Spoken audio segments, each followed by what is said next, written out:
Hello friends, I am Priyanshu. Welcome to our channel. तो आज की इस वीडियो में हम लोग एलसीएम और एचसीएफ बेस्ड एक क्वेश्चन देखने वाले हैं। तो देखते हैं क्वेश्चन है क्या। तो क्वेश्चन कह रहा है कि if p and q are natural numbers and p is the multiple of q, then what is the HCF of p and q। यानी कि हमसे क्या पूछा है, हाईएस्ट कॉमन फैक्टर पूछा है। हाईएस्ट कॉमन फैक्टर किसका, p और q का।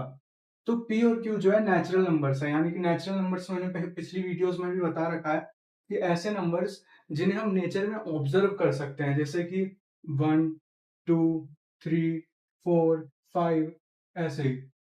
ठीक, जीरो और नेगेटिव नंबर्स को हम अपने नेचर में ऑब्जर्व नहीं कर सकते, है ना।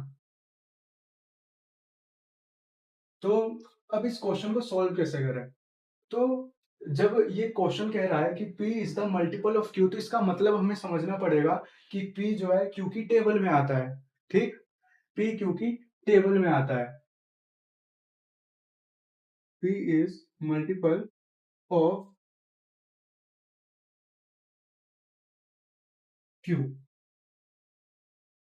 P Q की टेबल में आता है। अब अगर आप ध्यान से सोचो तो ये क्वेश्चन बहुत ही आसान है। क्यों? क्योंकि हमसे हमें एक तो ये बता रखा है P Q की टेबल में आता है। ठीक, और हमसे पूछा है ऐसा सबसे बड़ा नंबर जिसकी टेबल में दोनों आते हो। ठीक, अब देखो, Q P की टेबल में आता है। ठीक, Q is a multiple of P। पहली बार P is the multiple of Q, यानी कि P Q की टेबल में आता है। ठीक है, P is the multiple of Q, यानी कि P Q की टेबल में आता है। ठीक, यानी कि सबसे पहली बात P Q की टेबल में आता है। अब दूसरी बात ये, Q खुद की टेबल में तो आता ही होगा, यानी कि वो सबसे बड़ा नंबर जिसकी टेबल में P भी आया Q भी आया वो खुद Q है ना। तो यहाँ पर आंसर क्या होगा, क्यों होगा। अब ऐसा हो सकता है कि आपको चमके ना कि कैसे, तो एक एग्जांपल ले सकते हैं हम यहाँ पर। एग्जांपल लेते हैं 2 और 4 का।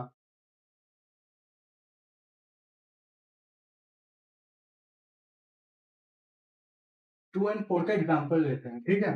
तो यहाँ पर क्या करेंगे हम, टू हमने ये दो नंबर क्यों लिए हैं, ठीक है। तो हमें दो ऐसे नंबर लेने हैं जिसमें एक नंबर दूसरे का क्या हो, मल्टीपल हो। जैसे यहाँ पर हमें गिवन था कि पी क्या है, क्यू का मल्टीपल है, तो ऐसे ही यहाँ पर 4 क्या है, 2 का मल्टीपल है, क्योंकि 4 क्या है, 2 की टेबल में आता है।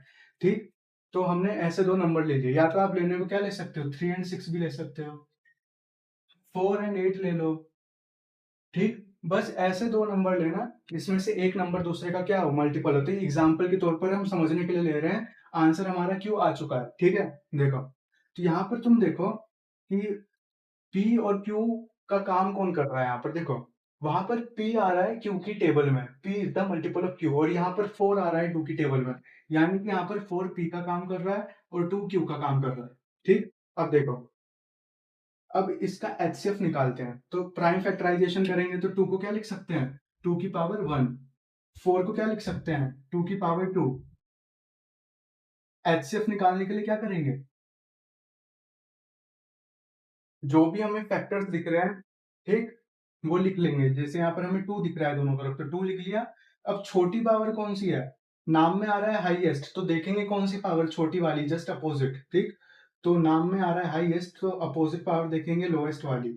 तो 2 की छोटी पावर कौन सी यहाँ पर, 1 या 2, 1 है, तो 1 लिख लिया, यही इसका एचसीएफ होगा। 2 और 4 का एचसीएफ क्या है, 2 है। ठीक है, यानी कि यहाँ पर एचसीएफ क्या आ रहा है, 2 आ रहा है, और 2 किस चीज का काम कर रहा था, क्यू का।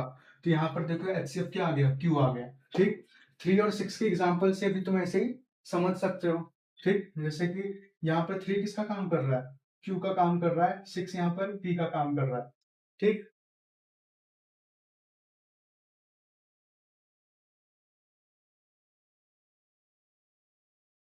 इन दोनों का एचसीएफ निकालो। ठीक है, तो एचसीएफ निकालोगे तो 3 को क्या लिख सकते हो, 3 की पावर 1। 6 को क्या लिख सकते हो,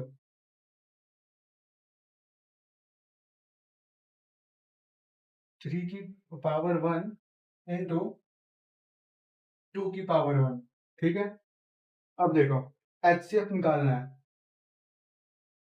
तो यहाँ पर देखो 2 की पावर 1 है, लेकिन इधर 2 नहीं है, तो 2 लाने के लिए क्या करेंगे, 2 लिखेंगे, ऊपर पावर 0 लगा देंगे। अब क्या करेंगे, जो भी फैक्टर्स लिख रहे हैं वो लिख देंगे। पावर कौन-सी लेनी है? छोटी वाली, क्योंकि नाम में क्या आ रहा है? हाईएस्ट। तो यहाँ पर 3 की छोटी पावर कौन-सी? देखो दोनों जगह बराबर पावर है, तो 1 लिख सकते हैं, ठीक?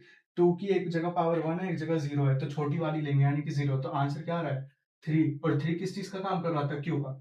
ऐसे ही तुम इसे घर पे चेक करना, 4 और 8 यहाँ पर, 4 और 8 इससे क्या आंसर आ रहा है, ठीक है? तो यहाँ से हमने देखा कि क्यों आंसर आ रहा है। तो अब यहाँ से एक चीज़ सीखने वाली ये है कि आप एक चीज़ को ध्यान रख सकते हो। जब भी आपको 2 ऐसे नंबर मिले जिसमें एक दूसरे का मल्टीपल हो, जैसे यहाँ पर पी क्यू का मल्टीपल था, ठीक है? तो हमेशा वो नंबर वो नंबर जिसका ज़िक्र हो रखा है क्वेश्चन में कि ये फैक्टर है, यहाँ पर पी क्यू का मल्टीपल है तो क्यू पी का क्या हुआ? फैक्टर हुआ, ठीक? वो हमेशा एचसीएफ का काम करेगा, ठीक है? इन दोनों का हमें एचसीएफ चाहिए था, तो यहाँ पर हमेशा वो नंबर जिसकी टेबल में दूसरा नंबर आ रहा है, वो हमेशा एचसीएफ का काम करेगा, ठीक है? और नेचुरल नंबर्स की बात हो रही है अभी, है ना? तो एचसीएफ की वो नेचुरल नंबर्स की जो है मैं बात कर रहा हूँ अभी। तो हमेशा ऐसे सिचुएशन में क्यू क्या होगा? एचसीएफ होगा। तो जब भी मैं आपसे पूछूं कि 6 एंड 12 का एचसीएफ बताओ, तो बिना सोचे जो है बता दो 6। यानी कि अगर बड़ा वाला नंबर छोटे वाले नंबर की टेबल में आता है, तो यहाँ पर तुम डायरेक्टली छोटे वाले नंबर को एचसीएफ कह सकते हो। ऐसे ही एलसीएम के लिए तुम बड़े वाले नंबर को डायरेक्ट एलसीएम कह सकते हो कि सबसे छोटा नंबर कौन सा है जो दोनों की टेबल में आता है? दोनों की, तो 12 है ना? तो यहाँ पर अगर मैं आपसे पूछता एचसीएफ क्या है, तो आप डायरेक्ट बोलते हैं 6। और अगर मैं आपसे एलसीएम पूछता तो आप डायरेक्ट बोलते क्या? 12। वैसे ही मैं अब 8 और 32 का पूछूं,